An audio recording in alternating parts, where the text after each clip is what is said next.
Doolari karaa gabaa gurraacha tokkoon black market tana yeroo kana meeqatti sharafamaa jira. Akkasumas immoo karaa baankiitiin meeqatti sharafamaa jira. Yeroo kana biyya keenya keessatti baankonni hundinuyyuu akkaataa fedhii isaaniitiin gatii isaanii kun ol kaasaa kun gabbuusaati kan bitaa jiran doolara dabalatee akkasumas immoo qarshiiwwan addunyaa kanarratti dhalli namaatti fayyadamaa jiran jechuudha. Kanaaf guyyaa har'aa immoo qarshiiwwan kunneen yookaan maallaqoonni kunneen karaa baankiitti bituufis ta'ee gurguruudhaaf meeqaan gurguramaa jira, meeqaan bitamaa jira. Akkasumas immoo karaa black market yookaan gabaa gurraachaatiin immoo meeqaan gurguramaa jira, akkasumas immoo meeqaan bitamaa jira. Isa jedhu tokko tokko isaatiin isin biraan kan gahuta isin jechuu barbaada.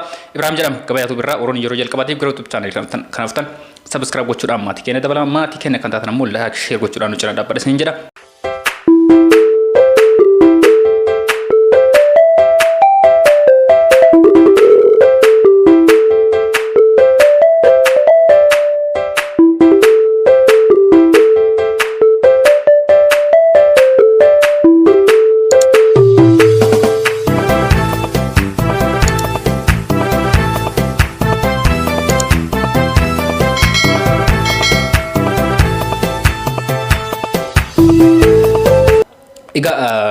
Guyyoota muraasa as naannoo ji'a tokkooti asi karaa gabaan maallaqa addunyaa kana biyya keenya keessatti haala ajaa'ibaa irra jira jechuudha. Kana jechuun baay'ee tokko ol ka'ee jira. Walakkaa ol turtii ji'a tokko yookaan immoo naannoo torbee 2 fi 3 keessatti walakkaa ol fakkeenyaaf doolaara tokko qarshii 50 torbaan gurguramaa kan ture yeroo ammaa kana guyyaa har'aa sa'aatii amma viidiyoo kana isin waraabaa jiru kanatti naannoo qarshii 100 fi 3 gurguramaa jira jechuudha. Kana haa ta'u malee kana dura akka beekamutti baankiin hundinuyyuu gatii wal fakkaataadhaan bitu gatii wal fakkaataadhaan gurguru jechuudha. Yeroo kana mootuyyuu hundi isaaniiyyuu gatii garagaraatiin kan bitan akkasumas immoo kan gurguranis gatii garagaraatiin akkaataa fedhii isaaniitiin jechuudha.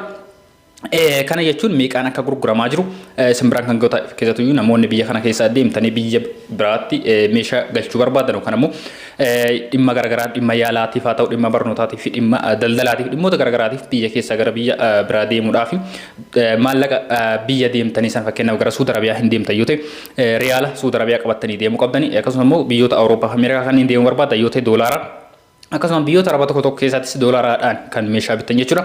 Kanaaf gara biyya sana deemuuf doolaara sin barbaachisa. Kallattii bangara odeeffannoo kennaatti yoo seenne guyyaa har'aa qarshiiwwan yookaan maallaqaawwan addunyaa kana 11 lakkoofsaan 11 ta'an yeroo kana baankii irratti meeqaan sharafamaa jiru akkasumas immoo meeqaan immoo gurguramaa jiru kan jiru tokko tokko sin biraan gaa jalqaba irratti doolaara sin biraan gaa jechuudha. Doolaara Ameerikaa kan inni gurguramaa jiru yookaan immoo kan inni bitamaa jiru qarshii 101 hamma qarshii 103 jechuudha. Akkuma jalqaba irratti isin kaasee gatiin isaan ittiin bitan garagara baankiitti garagarummaa qaba.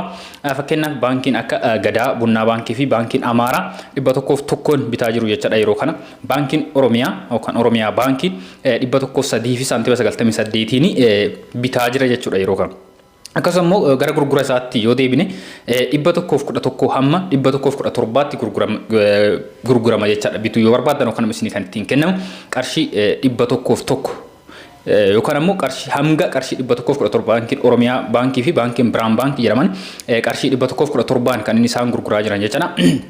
Ittaan suuraa lama farratti kan isin biraan ga'u doolaara Kanaadaati. Doolaarri Kanaadaa tokko qarshii 75 saantiima 21 hanga qarshii 74 saantiima 98 jechaadha. Baankiin daldala Itoophiyaa qarshii 74 fi saantiima 98 kan inni gurguraa jiru. Baankiin Oromiyaa qarshii 75 fi saantiima 21 kan inni bitaa jiru jecha kan isaan ittiin bitaa jiran. Akkasumas immoo doolaarri Awustiraaliyaa tokko qarshii 66 saantiima 68 hanga qarshii 68 fi saantiima 64 kan isaan ittiin bitaa jirani. Bunnaa baankiin qarshii 66 saantiima 68 qarshii gadaanaan kan bitaa jiru isa jechuudha. Akkasumas baankiiwwan biyya kana keessa jiran keessa qarshii olaanaadhaan doolaaras ta'e maallaqaawwan addunyaa kana bituu irratti kan argamu baankii Oromiyaa ta'e jechuudha. Innis doolaara Awustiraaliyaa tokko qarshii 68 fi saantiima 64 bitaa jira jechuudha yeroo kana. Ittaan sun ammoo afraffaratti kan isin biraan gahu yuuroodha jechuudha. Yuuroon tokko qarshii 110 saantiima 34 hanga qarshii 100 fi 13 saantiima 59tiin bitamaa jira jechuudha baankii irratti. Akkuma jalqabarratti isin kaase baankiin Oromiyaa qarshii 113 saantiima 59 bita isaadha qarshii olaanaan kan bitaa jechuudha. Akkasumas immoo baankiin daldala Itoophiyaa qarshii 112 fi saantiima 50 bitaa jira. Gam gurgurtaati yoo laalle isaan irraa fudhachuu barbaadan yuuroo tokko qarshii 125 hanga qarshii 128tiin kan isaan kennaa jiran jechaadha. Gama bittaatitti immoo gama isaan isinitti gurguran. Kan ammoo nuti bitannutiin baankiin qarshii gadaanaadhaan isinii gurguruu danda'u baankii gadaati jechaadha. Akkasumas immoo qarshii olaanaan kan isinirraa bituu fi kan isinitti gurguru baankii Oromiyaati. Kana asuma keessaa filannoo keessan godhatanii baankii isin mijaahu deemtanii bitachuufis ta'e gurgurachuu akka dandeettan isin jechuu barbaada. Taan Suudaan sadarkaa shanaffaa simbiraan kan ga'u paawundiidha. Paawundiin tokko qarshii 129 fi saantiima 29 hanga qarshii 133tiin kan inni bitamaa jiru jechaadha. Namoonni biyya keessatti qarshii kana qabatanii yookaan paawundii qabatanii gara biyyaa dhuftanii jirtan baankiitti sharafachuu yoo barbaadan qarshii kanaan sharafachuu dandeettanii. Akkasumas immoo namoonni bitachuu barbaadan baankii irraa qarshii 146 hanga qarshii 150tiin kan inni gurguraa jiru. Akkuma jalqabatti isin kaasee baankii gadaatti bitachuu barbaadan qarshii 146.99 bitachuu dandeettanii qarshii kanaa gadiin baankiin isin gurguru kan biraa hin jiru jechaadha. Baankiin Oromiyaa qarshii 150.39 gurguraa jira. Taan Suudaan sadarkaa jaaffaa irratti kan isin biraan gahu maallaqa addunyaa keenyaa olaanaa kan ta'e dinaara Kuweetiiti. Dinaarri Kuweetii tokko qarshii 329 saantiima 82 hamma qarshii 339 saantiima 50tiin gurguramaa jira jechaadha. Innis qarshii olaanaadhaan bitaa kan jiru baankii Oromiyaati. Baankii Oromiyaatti gurgurachuu yoo barbaadan qarshii 339 saantiima 53 isinirraa bituu danda'a jechaadha. Qarshii gadaanaan kan bitaa jiru baankii Bunnaa Baankiidha. Bunnaa Baankiin 329 fi saantiima 82 isinirraa bituu danda'a jechaadha. Gama gurgurtaatti yoo deemine isin bitachuu yoo barbaadan Kuweeta dinaara Kuweetii tokko qarshii 363 baankiin gadaa isin gurguruu danda'a. Qarshii olaanaadhaan gurguraa kan jiru baankii Oromiyaatti 383 fi saantiima 67 gurguraa kan inni jiru jechaadha. Taan Suudaan diraama Dubaayiiti. Diraama Dubaayii tokko gara baankiitiin kan isaan bitaa jiran qarshii 27 saantiima 50 hamma qarshii 28 fi saantiima 30tiin bitaa jiru jechaadha. Baankiin Daldala Itoophiyaa qarshii 28 saantiima 0.4 kan inni bitaa jiru jechaadha. Baankiin Daldala Itoophiyaa sadarkaa giddu galeessa irratti argama. Baankiiwwan jiran keessaa baankii maallaqoota addunyaa kanaas qarshii olaanaadhaan bitaa kan jiran Biraan Baankii fi baankii Oromiyaati. Akkasumas immoo qarshii gadaanaadhaan bitaa kan jiran baankii Gadaa, Bunnaa Baankii fi baankii Amaaraa, Abisiiniyaa fi baankii kana fakkaatan jechaadha.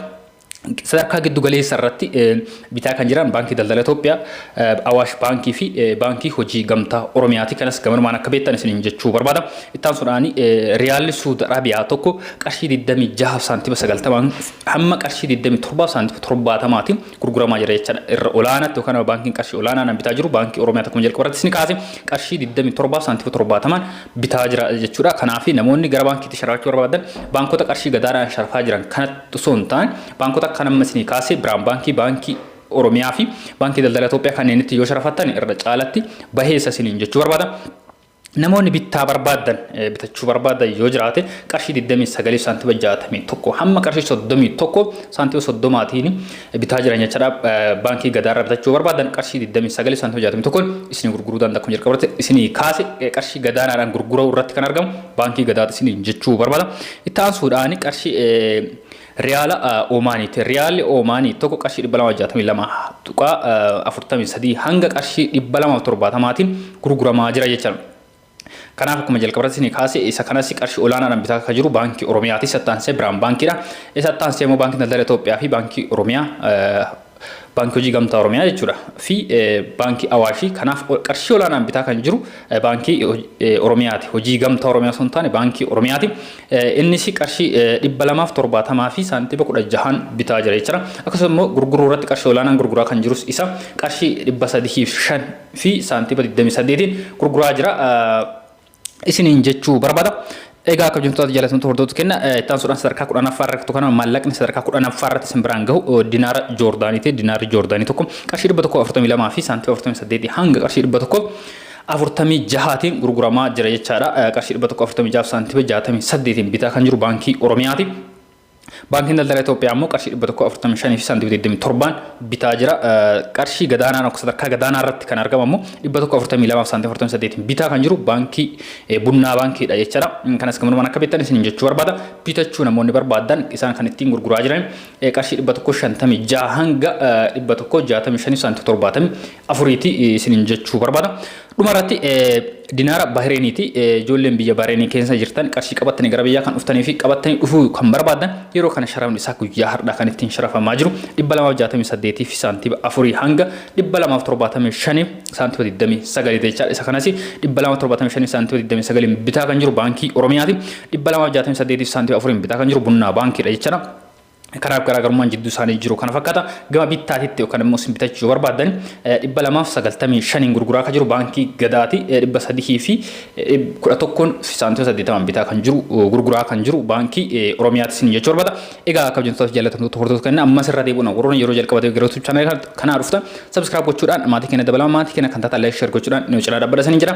Egaa kanatti aansee ammoo viidiyoo itti aanuuni black market hidha yookaan immoo gabaa gurraachaani qarshiiwwan amma isin biraan gahaa ture kunniin biyya keessatti ta'e biyyoota isin jirtan keessatti meeqaan akka sharafamaa jiru akkamitti argachuu akka dandeettanii fi odeeffannoo kana fakkaatan kan bira hedduu isaa qabadhe isin dhufa isinis waan gaaffisin ta'ee fi odeeffannoo beekuuf dhaga'uu qabdan yoo jiraate karaa koomentii akkasumas immoo lakkoofsa bilbilaa kanaani karaa keessaatiin na dubbisuu gaafachuu fi deebii isaa immoo asirratti viidiyoo irra YouTube irratti argachuu dandeettan isin jechuu barbaada. Waan odeeffannoo galanii keessan dachaadha viidiyoo biraatiin hamma walitti deemnutti baay'ee.